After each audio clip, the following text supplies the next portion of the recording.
Hello students, welcome everyone. 2026 সালের মাধ্যমিক পরীক্ষার্থীদের জন্য আমরা আইএমআরটির প্রশ্নবিত্ত সলভ করছিলাম। তো আমাদের সলিউশন চলছে এখন মডেল কোশ্চেন পেপার 12।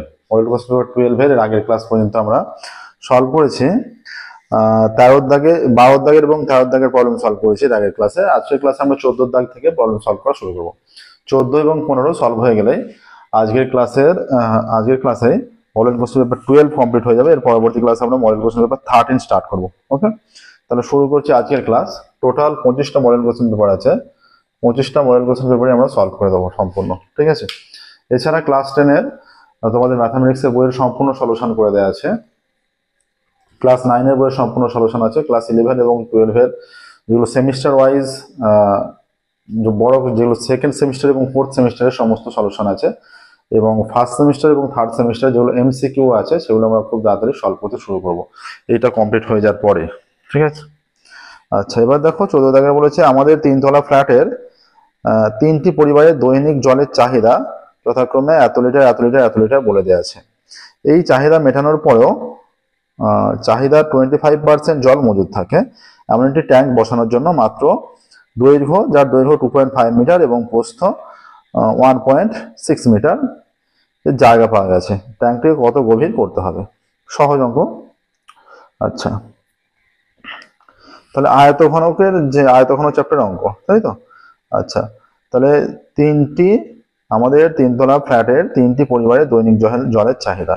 তাহলে 3টি পরিবারের মোট জল লাগছে কত? দিনে 3টি পরিবারের জন্য মোট জল প্রয়োজন ইজ ইকুয়াল টু 1200, 1050, 950। 1200,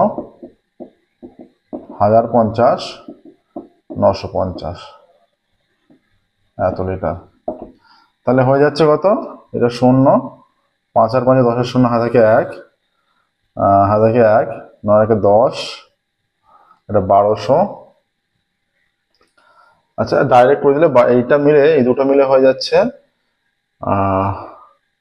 এটা 3200 হয়ে যাচ্ছে এত লিটার।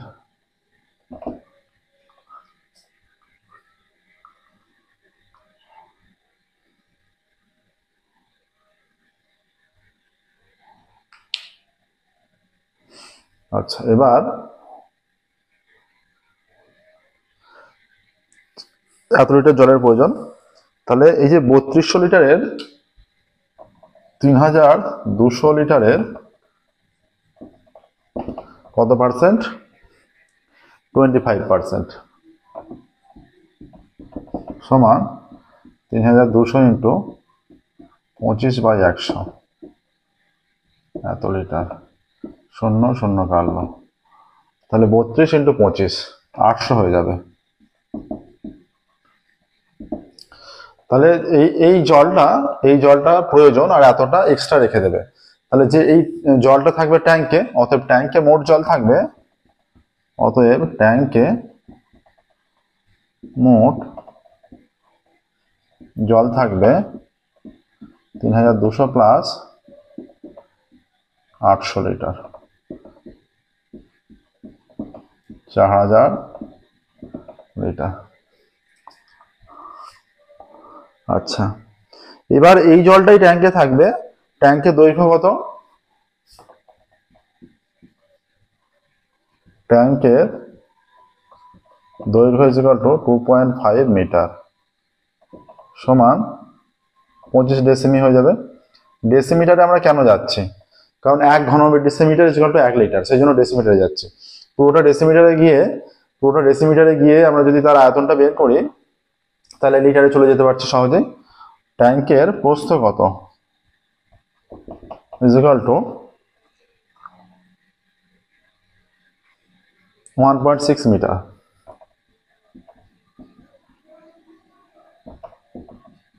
16 ডেসিমি। এরপর আমরা ধরি ট্যাঙ্কটি কত গভীর করতে হবে বলেছে। ধরি ট্যাঙ্কটি H ডেসিমি গভীর করতে হবে। H ডেসিমি গভীর করতে হবে।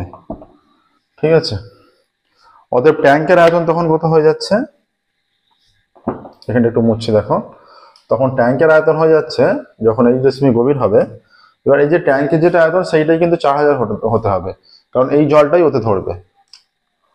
অতএব ট্যাঙ্কের আয়তন, ট্যাঙ্কের আয়তন ইজ ইকুয়াল টু 25 × 16 × H ঘন ডেসিমি।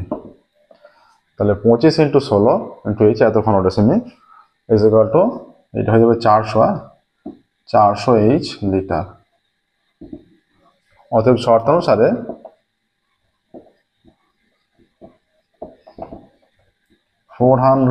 H is equal two 4000। ঠিক আছে, এইটা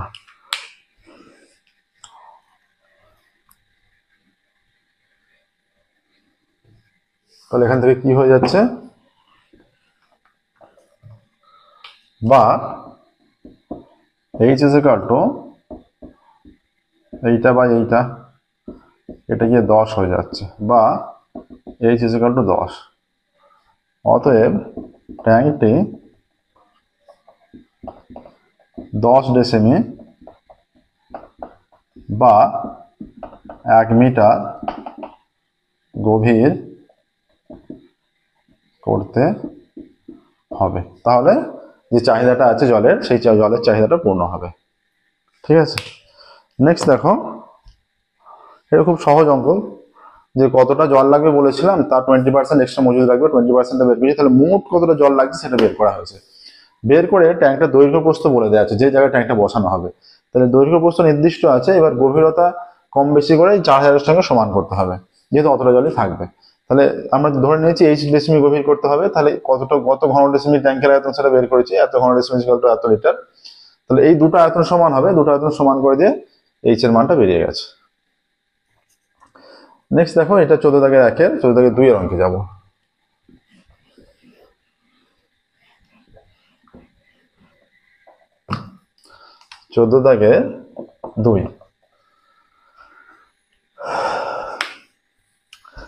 দুটি গোলাকার ঘনবস্তুর সমগ্র তলের ক্ষেত্রফলের অনুপাত। গোলকের সমগ্র তলের ক্ষেত্রফল কি? গোলকের সমগ্র তলের ক্ষেত্রফলের সূত্র 4πr²। একমাত্র গোলকই যে বস্তু যার সমগ্র তলের ক্ষেত্রফল এবং বক্রতলের ক্ষেত্রফল একই। আচ্ছা, ধরি প্রথম গোলাকার ঘনবস্তুর ব্যাসার্ধ, ধরি প্রথম গোলকের ব্যাসার্ধ r1 একক এবং দ্বিতীয় গোলকের ব্যাসার্ধ r2 একক। ঠিক আছে, তাহলে অতএব প্রথম গোলকের সমগ্র তলের ক্ষেত্রফল কত? অতএব প্রথম গোলকের সমগ্র তলের ক্ষেত্রফল ইজ ইকুয়াল টু 4πr1² এত বর্গ একক, আর দ্বিতীয় গোলকের সমগ্র তলের ক্ষেত্রফল ইজ ইকুয়াল টু 4πr2² বর্গ একক। তাহলে এদের আনুপাতিক মানটা দেওয়া আছে, সমগ্র তলের ক্ষেত্রফল আনুপাতিক মানটা 1:, কত বলা আছে? 1:4। অতএব শর্ত অনুসারে কি হয়ে যাচ্ছে? শর্ত অনুসারে 4πr1² is to 4πr2² is equal to 1:4, বা 4πr1² by 4πr2² is equal to 1/4। এখানে 4π কেটে দেওয়া হলো, তাহলে এইটা হয়ে যাচ্ছে r1/r2 তার স্কোয়ার ইজ ইকুয়াল টু এইটা 1/2²। অতএব r1/r2 মান কত? 1/2, এইটা।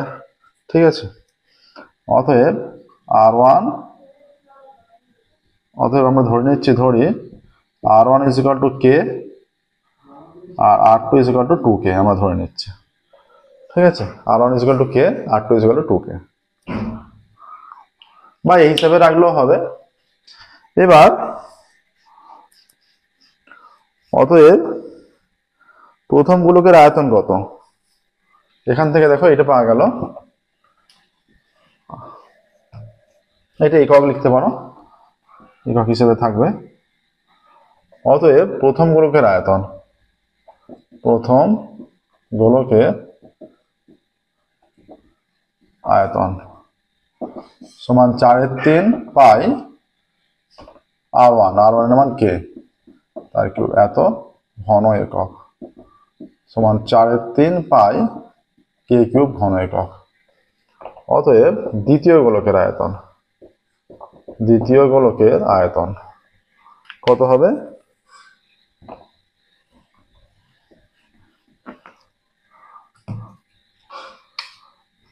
ইজ ইকুয়াল টু 4/3 পাই এত ঘন একক।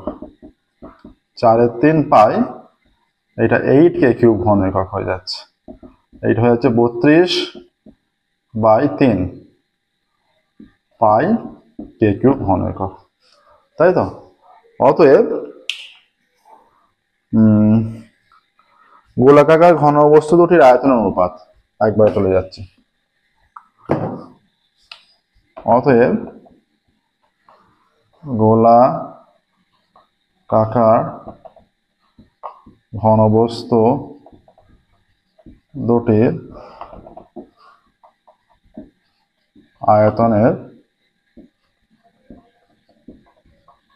অনুপাত is equal to 4/3 pi K cube is to 32/3 pi K cube. তাহলে পাই কে কিউব একবারে তুলে দিই, পাই কে কিউব তুলে দিলে এটাই অ্যান্সার হচ্ছে, স্টেটমেন্ট হয়ে যাচ্ছে একবারে। ইজ ইকুয়াল টু, দেখো এখান থেকে এই দিকে লিখছি,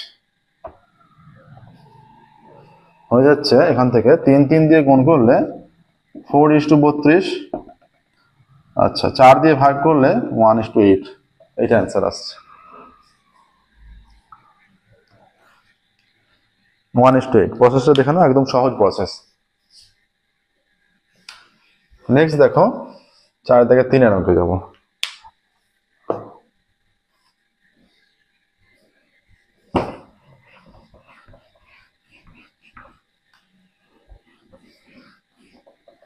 চার থেকে 3 বলছে একটি জলের ট্যাঙ্কের নিচের অংশ লম্ব বৃত্তাকার চোঙ আকৃতির, জলের ট্যাঙ্কের নিচের অংশ লম্ব বৃত্তাকার চোঙ আকৃতির, মানে এইরকম চিত্রটা।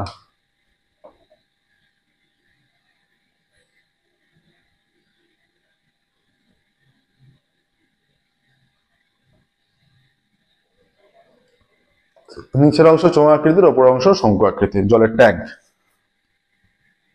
আচ্ছা, ট্যাঙ্কটির ভূমির ব্যাস, ভূমির ব্যাস বলা দিয়েছে 196 সেমি। তাহলে ভূমির ব্যাস এই জায়গাটা 196 সেমি, মানে এই জায়গাটা 196 সেমি হবে, ঠিক আছে। জলের ট্যাঙ্কের ভূমির ব্যাস কত, 196 সেমি, ঠিক আছে। অতএব জলের ট্যাঙ্কের ভূমির ব্যাসার্ধ সমান 196/2, 196/2 সেমি সমান 98 সেমি সমান 9.8 ডেসিমি, ঠিক আছে। 96 সেমি মানে 9.8 ডেসিমি হবে।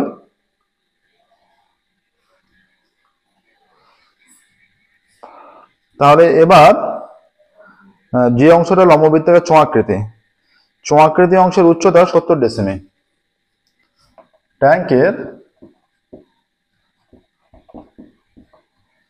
চোঙাকৃতি অংশের উচ্চতা সমান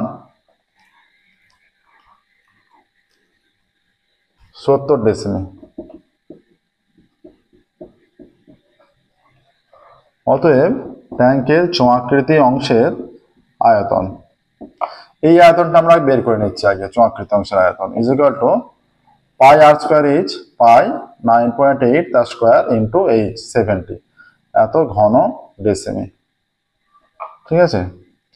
আচ্ছা, আর কি বলা আছে, ট্যাঙ্কের শঙ্কু আকৃতির, তাহলে এর ক্ষেত্রে শঙ্কুর ব্যাসার্ধ উল্লেখ করছি না আলাদা করে, কারণ এর যে ব্যাসার্ধ এরও তাই ব্যাসার্ধ।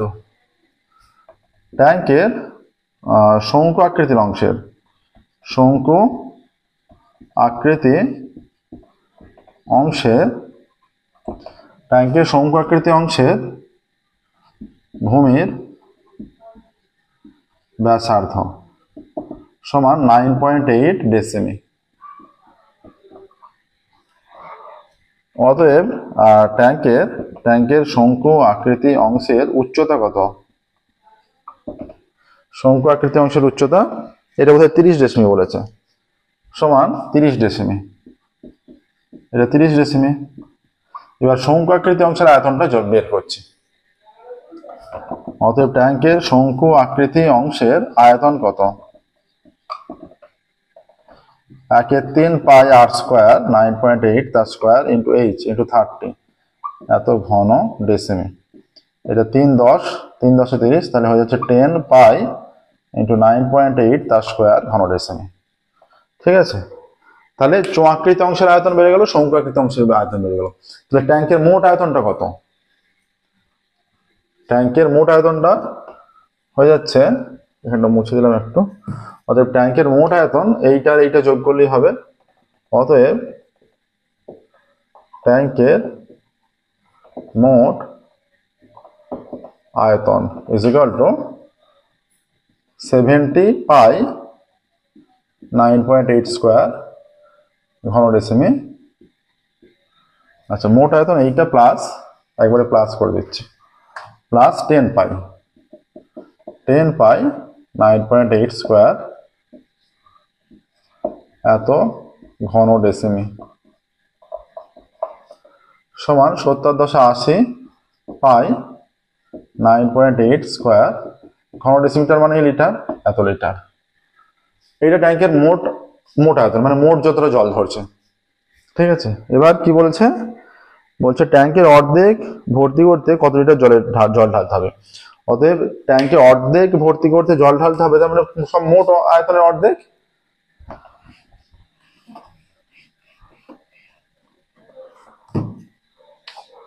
অতএব ট্যাঙ্কের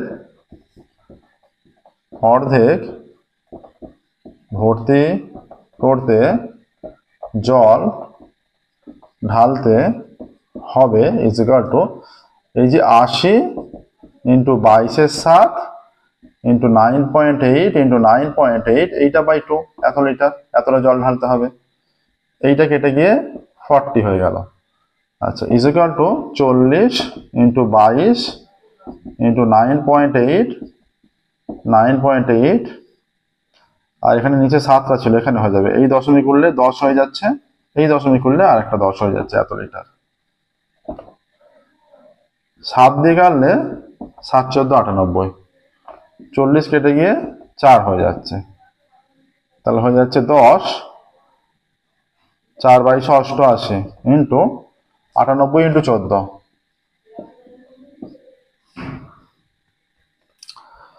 4 8 32 2 হাতে 3, 4 9 36 আর 3 39 ইন্টু 98, 2 8 9 17 7 হাতে 1, 9 3 12 1 13, এত লিটার। আচ্ছা, 1372 ইন্টু 88, 8 2 16 6 হাতে 1, 27 56 57 7 হাতে 5, 324 আর 5 29 9 হাতে 2, 8 8 2 10 ইন্টু 10976। যেহেতু সেম নাম্বার, দুটোই 8 দিয়ে গুণ হচ্ছে, উপরটা যা হবে নিচেরটাও তাই।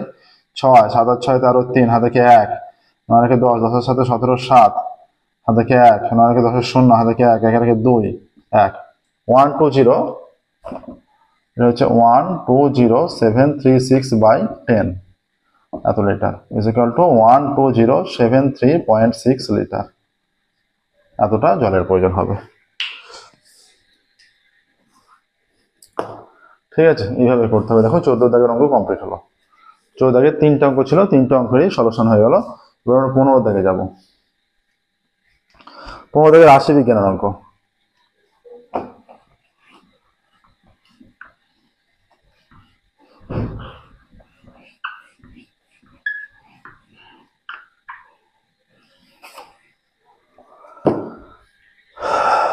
15 দাগের এক একটা রাষ্ট্রবিজ্ঞানের অঙ্ক। কি বলেছে এখানে? বলা আছে ক্রমবিচ্যুতি পদ্ধতির সাহায্যে আলোচনা সভায় উপস্থিত ব্যক্তিদের বয়সের গড় নির্ণয় করতে। ক্রমবিচ্যুতি পদ্ধতি মেনশন করে দিয়েছে, তাহলে ওই পদ্ধতি ফলো করতে হবে। আচ্ছা, এখানে কি বলেছে? বয়স। আচ্ছা, আমরা সেটাকে শ্রেণী হিসেবে ধরছি আর রোগীর সংখ্যা পরিসংখ্যা। এখানে শ্রেণী লিখছি, বয়সটা শ্রেণী বা বয়স, আর পরিসংখ্যা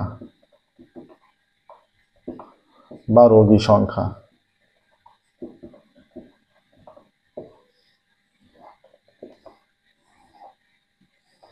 এখানে লিখছি শ্রেণী সীমানা, শ্রেণী সীমানা। কারণটা বলছি, এখানে মধ্যক বা এক্সআই, ঠিক আছে, আপাতত এইগুলো উল্লেখ করি। ক্রমবিচ্যুতি পদ্ধতির সাহায্যে দেখাতে হবে।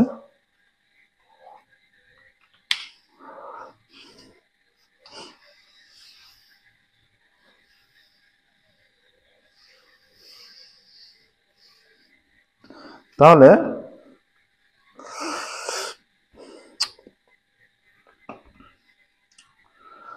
এখানে হয়ে যাচ্ছে, যেটা কি বলে দিয়েছে, 30 থেকে 34, 35 থেকে 39, 30 থেকে 34, 35 থেকে 39। আচ্ছা, আর কি আছে? 40 থেকে 44, 40 থেকে 44, নিশ্চয়ই তারপরেরটা হবে 45 থেকে 49,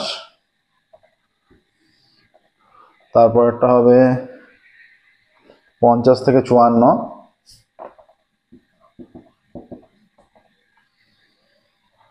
তারপরেরটা হবে 55 থেকে 59।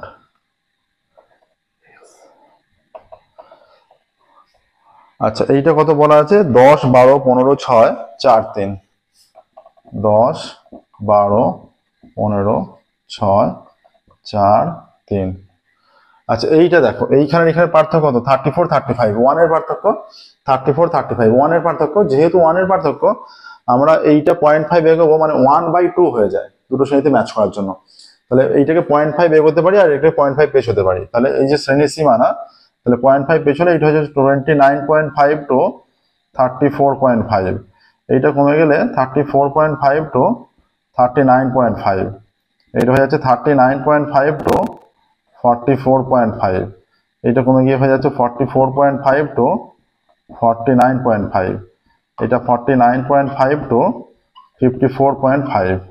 এইটা কমে গিয়ে 55 থেকে 54.5 টু 59.5। এইটা ঠিক আছে। এবার মধ্যকটা কি? এই দুটোর মাঝের মান কত? 5 এর পার্থক্য তো 29 আর 6, 34। 29 আর 6, 34, যেহেতু আমরা মধ্যক হিসেবে একটা মাঝের মান ধরবো। মাঝের মান কত হচ্ছে?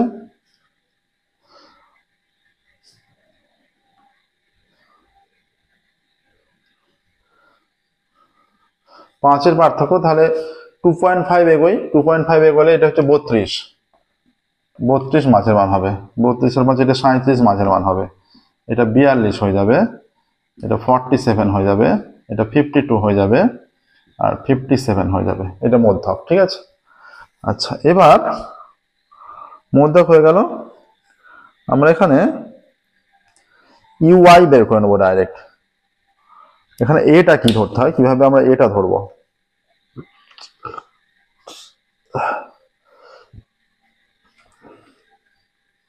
ইউআই হয়ে যাচ্ছে মাঝের মান। এই এখান থেকে এক্সআই হয়ে গেছে। এবার আমাদের টোটাল কত মান হচ্ছে দেখো, এখানে হয়ে যাচ্ছে 10, 10, 20, 30, 37, 37 আর 6, 10, 20, 30, 37।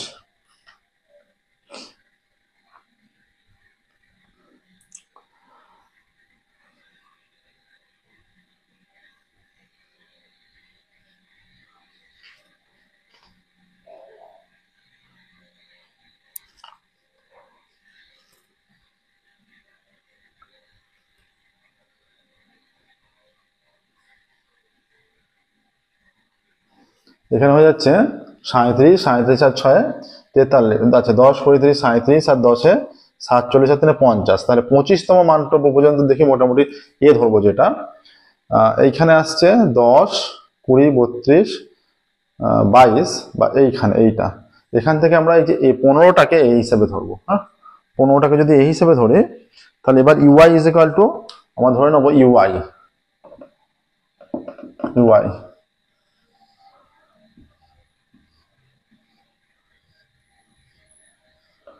আচ্ছা ইউআই হয়ে যাচ্ছে এখানে UI is equal to XI minus মাঝের মান কত, এইটা ইজ ইকুয়াল টু এই যে মাঝের মান যেটা এক্সআই এর মাঝের মান কত, ফ্রিকোয়েন্সি মাঝের মান যেটা হয়ে যাচ্ছে এখানে এইটা ইজ ইকুয়াল টু এ ধরছে, UI is equal to XI minus A মানে 42 বাই এইচ, এইচ এর কত আসছে এখানে 5 হয়ে যাচ্ছে, তাই তো 5। আচ্ছা তাহলে 32 মাইনাস 42, 32 মাইনাস 42 মাইনাস 10, 32 মাইনাস 42 এখানে পুট করলে 32 minus 42 minus 10 by 5 minus 2 into, আচ্ছা এইটা মাইনাস 2 হয়ে যাচ্ছে, এইটা পুট করলে -1, এইটা 0, এটা পুট করলে একইভাবে 1, এইটা 2, এটা 3 হয়ে যাবে, এইরকম হয়ে যাবে। ঠিক আছে, এইরকম আসছে। এবার এফআই ইউআই বের করি, এফআই ইউআই কত আসছে, ইউআই হয়ে গেছে ক্রমবিচ্যুতি পদ্ধতি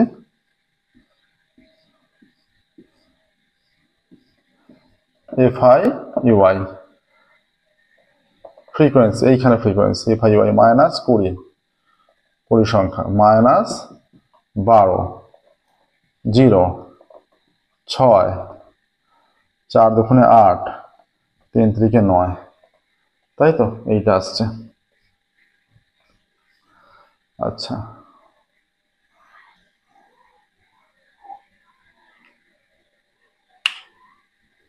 তাহলে এবার আমাদের এখানে ক্রমবিচ্যুতি পদ্ধতির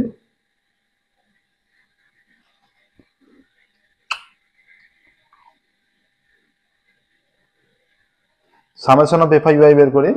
সামেশন অফ এফআই কত, summation of FI is equal to 50 আর সামেশন অফ এফআই ইউআই কত আসছে, এটা -32 এসে গেছে, আর এটা 8 আর 9 17, 17 আর 6 23 প্লাস 23 8 আসছে, তাহলে -8 চলে আসছে, তাই তো -8। তাহলে -8 যেহেতু আসছে এখানে, এবার আমাদের সূত্র কি, সূত্র হয়ে যাচ্ছে যৌগিক গড় ইজ ইকুয়াল টু, যৌগিক গড়ের সূত্র হচ্ছে a plus X bar is equal to, তাহলে a এখানে a কত 42 plus summation of FI UI মানে সেটা আসছে summation of FI UI -8 by summation of FI মানে 50 ইন্টু এইচ কত step length 5 is equal to 42 plus এটা কেটে গেলে 5 10 হয়ে যাচ্ছে, তাহলে -0.8 হয়ে যাচ্ছে, -0.8 হয়ে গেলে তাহলে 41.2 হয়ে যাচ্ছে, 0.8 কেটে গেলে 41.2, ঠিক আছে 41.2 হয়ে যাচ্ছে। দেখে নাও প্রসেসটা। আচ্ছা এর সূত্রটা বলে রাখি, এই যে ক্রমবিচ্যুতি পদ্ধতির সূত্রটা হচ্ছে এই যে x bar is equal to a plus summation of FI UI by summation of FI into H, এইটা এই ভ্যালুগুলো সব পুট করা হয়েছে, এগুলো তোমরা লিখে লিখে করবে, আমরা শুধু এখানটা দেখিয়ে দিলাম যে এইখানটায় হয়ে যাবে এইচ ইজ ইকুয়াল টু, এই যে এই স্টেপ লেন্থের ডিফারেন্স কত 5, এইচ ইজ ইকুয়াল টু 5 এখানে, আর লিখবে সামেশন অফ এফআই ইউআই লিখবে, এটা বের করা আছে, সামেশন অফ এফআই বের করা আছে, আর a ইজ ইকুয়াল টু এখানে এই যে 42, এটা a is equal two 40, total মান এখানে কত 50, ফ্রিকোয়েন্সি অর্ধেক 25 তম মান কোথায় গেছে, তার মান আছে এখানে 25 তম মান, এখানে দেখো এই যে 10টা মান, তারপরে 12টা 22টা মান, এবার 22 থেকে 15 মানে 22 থেকে 37 পর্যন্ত মান আছে এই শ্রেণীতে, এইটায় এই শ্রেণীতে 22 থেকে 35 পর্যন্ত মান আছে। তাহলে আমার দরকার কত? 25তম মান। 25তম মান হচ্ছে তার মানে এতেই আছে, তাহলে এইটাকে আমরা এই হিসেবে ধরলাম, এইভাবে ধরতে হবে, ঠিক আছে। আচ্ছা, অর্থাৎ তার অর্ধেকে চলে যাবো আমরা। হ্যাঁ,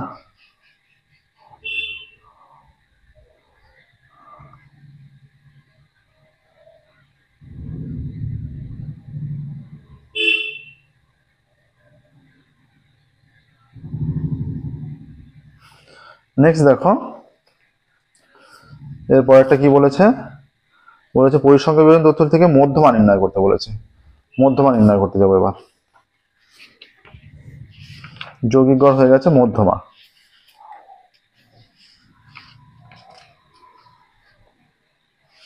যে এতর কম করে বলা আছে, এখান থেকে 15 থেকে 2 একটা,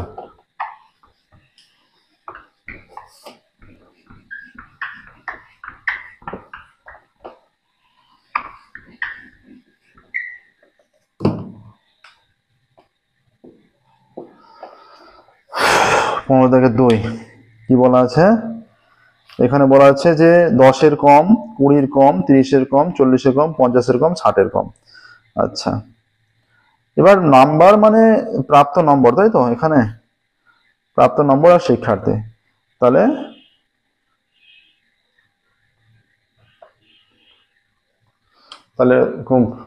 প্রদত্ত, এটা ক্ষুদ্রতর ক্রমযৌগিক পরিসংখ্যা, প্রদত্তর ক্রমযৌগিক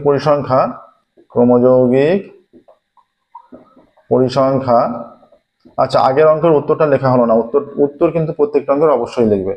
প্রদত্ত ক্রমযৌগিক পরিসংখ্যা ছক থেকে পরিসংখ্যা বিভাজন ছক হবে বলে। কি হবে এটা? আচ্ছা, প্রাপ্ত নম্বর পরিসংখ্যা আর প্রাপ্ত নম্বর দেয়া আছে পরিসংখ্যা, ঠিক আছে, প্রাপ্ত নম্বর আর পরিসংখ্যা।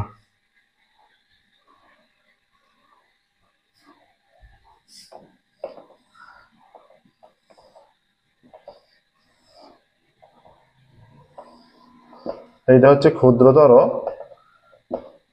ক্রমযৌগিক পরিসংখ্যা,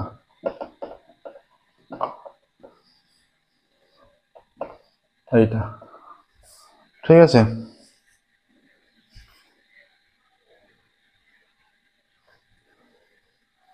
তাহলে নাম্বার তো মাইনাসও হবে না, আমরা এটা 0 থেকে 10 ধরছি, তারপরে 10 থেকে 20-তে যাচ্ছি।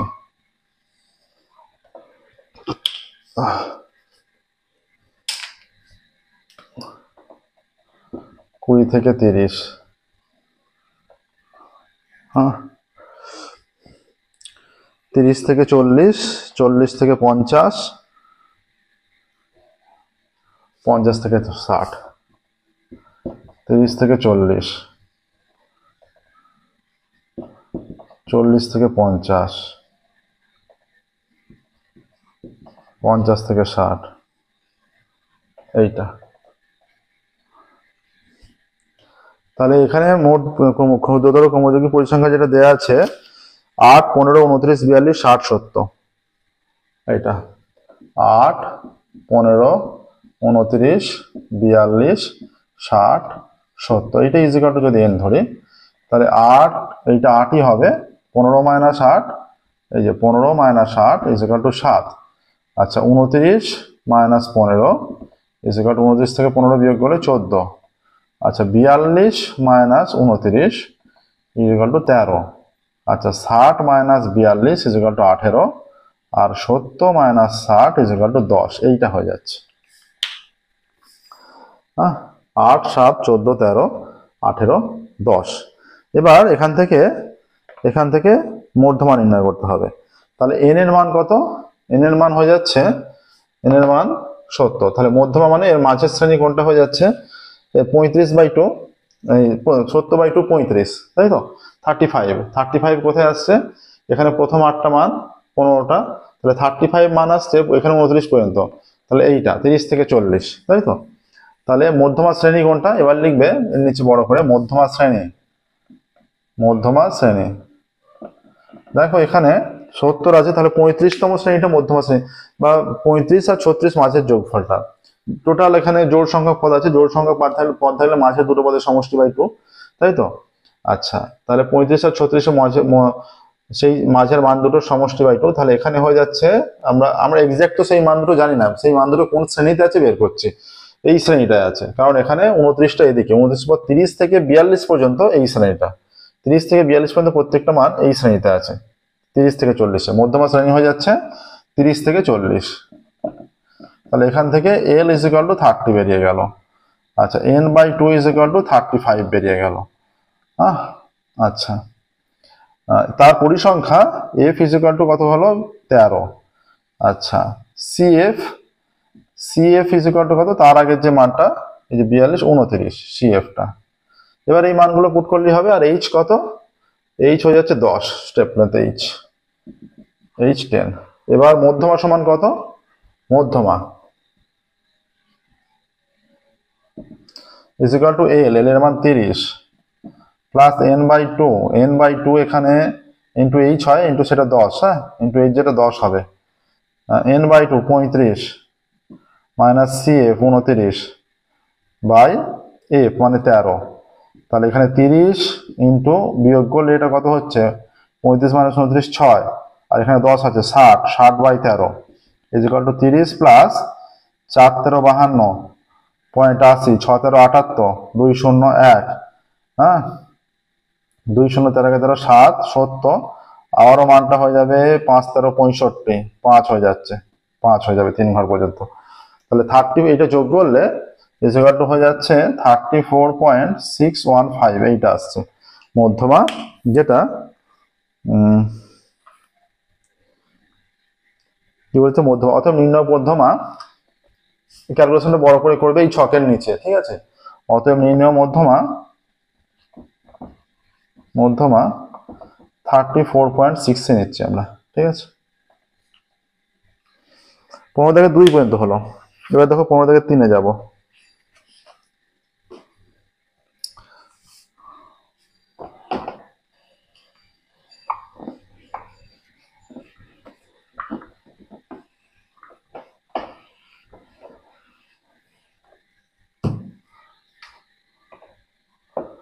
থেকে 3,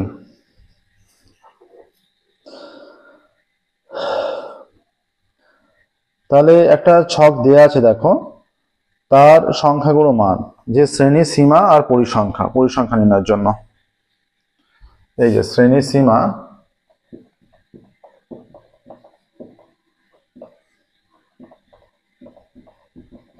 পরিসংখ্যা,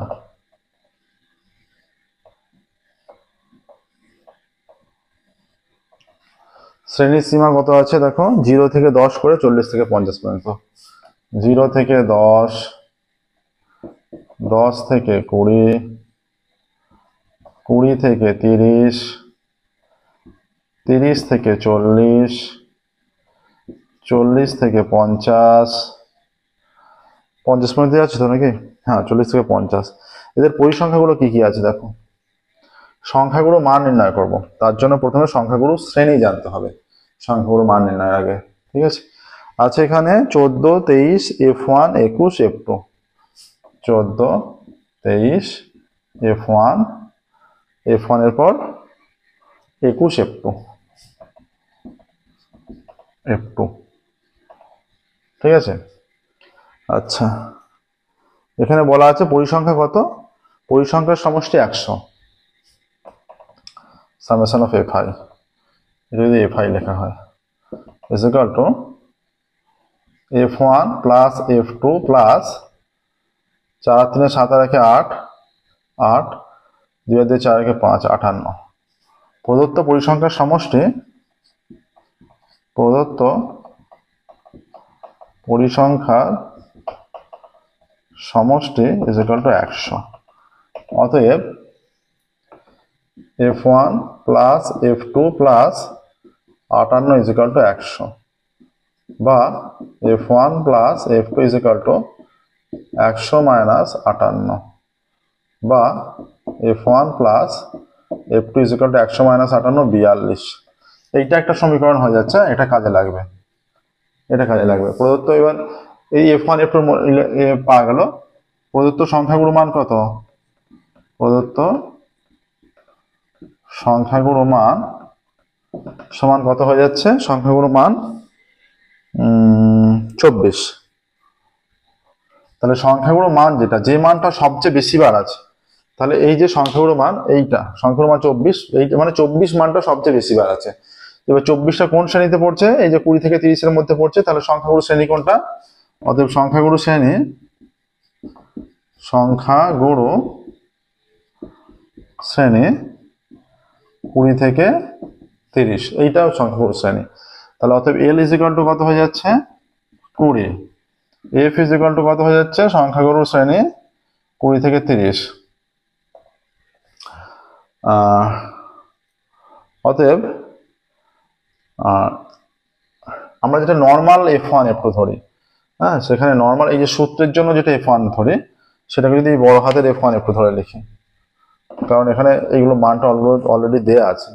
তাহলে এখানে F0 ইজ ইকুয়াল টু হয়ে যাচ্ছে F, আর capital F1 is equal to 21, আর F2 ইজ ইকুয়াল টু হয়ে যাচ্ছে না, এখানে F0 ইজ ইকুয়াল টু 23 হবে, তার আগেরটা। কারণ এখানে এইটা তো সংখ্যাগুরু শ্রেণী, তার আগেরটা হচ্ছে F0 হয় 23। আচ্ছা, এইটা হচ্ছে F1টা F1, আর এই F2টা 21 হয়ে যাবে। ঠিক আছে। আচ্ছা, আর কি দরকার? H দরকার। H ইজ ইকুয়াল টু 10, কারণ এগুলো 10-এর পার্থক্য বোঝাই যাচ্ছে। অতএব শর্তানুসারে সংখ্যাগুরু শ্রেণী, সংখ্যাগুরু মান 24, এর সূত্র বসাই। সূত্র হচ্ছে L মানে 20 plus F1 minus F0। F1 minus F0 হয়ে যাচ্ছে 23 minus F1 by 2F1, 2F1 minus F0 minus F2 minus 21 into H, H এর মান 10 ইজ ইকুয়াল টু হয়ে যাচ্ছে 24, বা 23 মাইনাস F1, 23 মাইনাস F1 কত হয়ে যাচ্ছে? একবার যদি গুণ করে দিই, 23 মাইনাস F1 হচ্ছে 230 minus 10F1 by 2F1 minus 44 is equal to 24 minus 20, এইটা আসছে। ঠিক আছে। তাহলে এখানে কত হয়ে যাচ্ছে? বা 230 minus 10F1 by 2F1 minus 44 is equal to 4 হয়ে যাচ্ছে, বা 230 minus 10F1 is equal to 8F1 minus 88। তাই তো? না, 88 নয়, 4 দিয়ে গুণ। 88-কে 4 4 16 6 থেকে 4 4 16 17, 176, বা minus 10F1 minus 8F1 is equal two, এইটা দিকে গেলে মাইনাস 176। তাই তো? সাইনের কি কিছু চেঞ্জ হয়েছে? এটা হয়ে যাচ্ছে মাইনাস 230 মাইনাস 176, বা minus 18F1 is equal two minus 6 7 3 10 হাতে থেকে 1, 6 7 3 10 0 হাতে থেকে 1, 2 রেখে 1 রেখে 2, 2 দিয়ে 4, 406, মাইনাস মাইনাস কাটলো। অতএব F1 ইজ ইকুয়াল টু কত? 406 বাই 18, বা F1 ইজ ইকুয়াল টু কত হচ্ছে? 18 দুগুণে 36, 18 4 46। ক্যালকুলেশনের কোথাও গন্ডগোল হয়েছে। ঠিক আছে, এই মানটা যেহেতু ম্যাচ করছে না। আচ্ছা, L ইজ ইকুয়াল টু কত? 20। L ইজ ইকুয়াল টু 20 আসছে।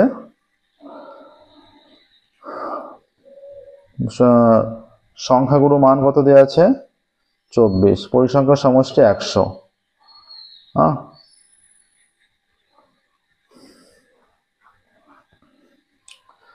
আচ্ছা,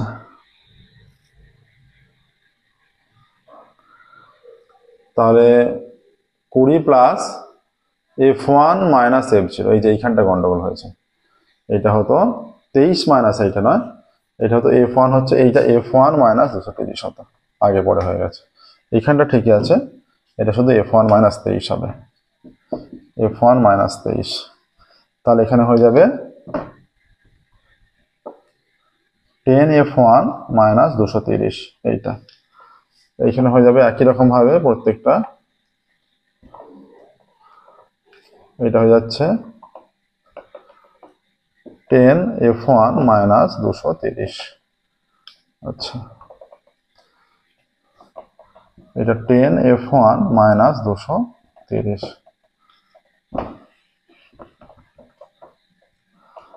বা 10f1 minus 8f1 is equal two, এটা 230টা পজিটিভ হয়ে যাবে, বা 2f1 ইজ ইকুয়াল টু 30 30, আর এটা হয়ে যাচ্ছে 24 54 হয়ে যাচ্ছে, বা f1 ইজ ইকুয়াল টু 54/2, বা f1 ইজ ইকুয়াল টু 27। তাহলে f1 এর মান বেরিয়ে যাচ্ছে 27। ঠিক আছে, আর f1 প্লাস f2 কত ছিল? f1 প্লাস f2 ছিল 42 ছিল, তাই তো, f1 প্লাস f2। তাহলে এই যে f1 প্লাস f2, তাহলে একে f1 সমান 27 বসালে কি পাই? বসালে ওই যে 27 plus f2 is equal to 42, বা f2 is equal to 42 minus 27, বা f2 is equal to 42 minus 27 15। এটা 15 হয়ে যাচ্ছে।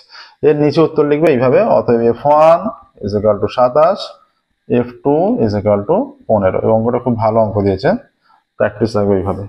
এইরকম অঙ্ক দিলে অজানা মান কোনো একটা বের করতে হচ্ছে, মধ্যমা শ্রেণী বললে মধ্যমা বলে দিলে মধ্যমা শ্রেণী কোনটা বের করে নিতে হবে, সংখ্যাগুলো মান বললে সংখ্যাগুলো শ্রেণী কোনটা বের করে নিতে হবে।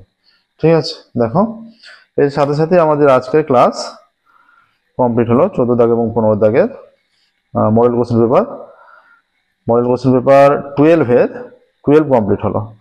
আজকের ক্লাস আমরা এখানেই স্টপ করবো, ফিরে পরবর্তী ক্লাসে এবং মডেল কোশ্চেন পেপার 13 থেকে সলভ করা শুরু করবো। ওকে, আজকের মতো এখানেই স্টপ করছি।